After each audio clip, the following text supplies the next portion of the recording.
It's a mother-daughter story of survival. A visitor that I have here with me today, which is my daughter. Ingrid Johnson is Tyamba's mother.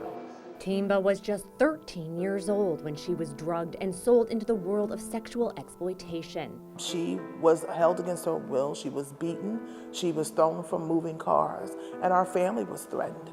After months of waiting, Tyamba finally made one phone call. That call eventually led to her rescue. And it took hours, and I gave up many times. Ingrid and her family are not alone. Across America, human trafficking is a hidden problem, one many don't realize exists. At a safe house in an undisclosed location in New York City, we met with survivors who were trapped in the world of modern-day slavery, now breaking the silence about the tactics predators use to target victims and the power of advocacy. You learn about, like, your story, how to own it. They are mothers, students, community members, and administrators, now leaders helping others transition out of what they call the life. Like, I cried, I was homeless, I was raped, I was all these things before I got to, like, where I'm at now. I'm not telling you, like, oh, when you leave, everything is peachy, right? Like, you're gonna struggle, but it's so worth it. This, the personal story Tiffany tells girls at a GEMS intake meeting, where Tiffany, Yolanda, and ADRIANA are all graduates. The program was started by Rachel Lloyd, a survivor from Great Britain. We joined them for dinner to talk about their survivor's journey. And I feel like you come into it not even realizing that you're a victim, right? Because we went through, right, like we went through different like cycles of oppression and what it looks like to have a pimp and how to identify the fact that that person is an exploiter. But how is it that American children are lured by traffickers? Trafficking doesn't always look like black eyes and violence. Children and teenagers may still go to school, attend church, or even live at home while silently living a life of exploitation.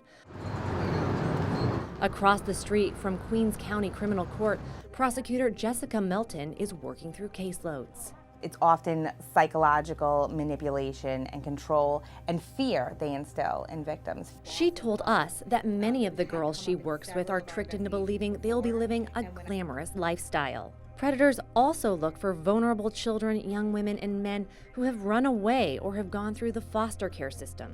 Sister Ann Ostrich has dedicated her life to combating trafficking.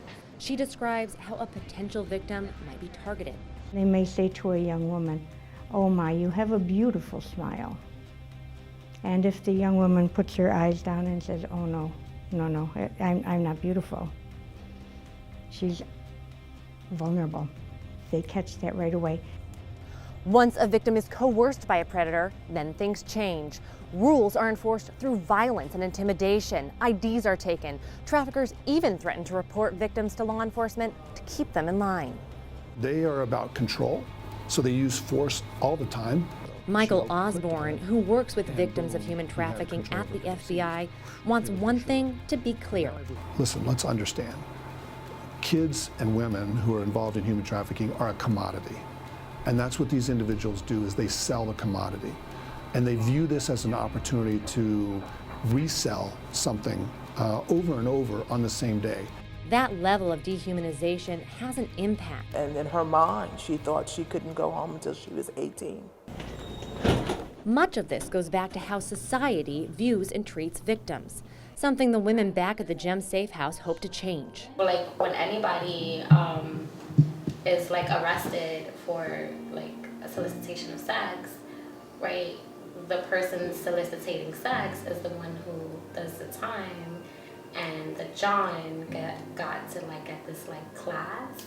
And though there have been major criminal justice reforms, many advocates say more needs to be done to protect victims and prosecute the predators. Why do you think people still don't get it?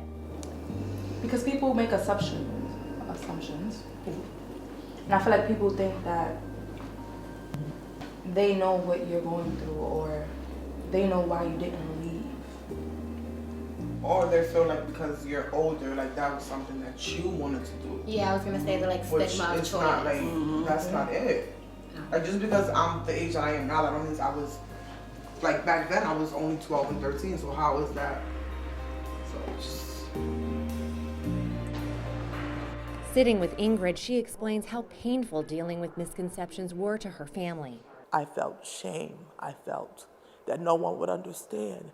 And I really did think, because we were African Americans, people expected that we had some kind of a horrible home, and that would be why they thought she was gone.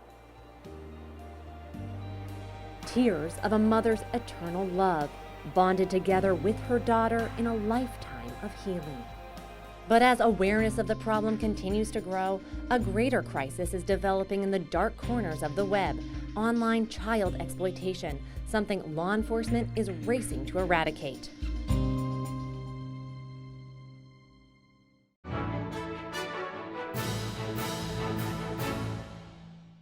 If you're watching Currents News on YouTube, be sure to hit the subscribe button and then click on the bell to get instant updates about all of our newest content, because we are putting your faith in the news.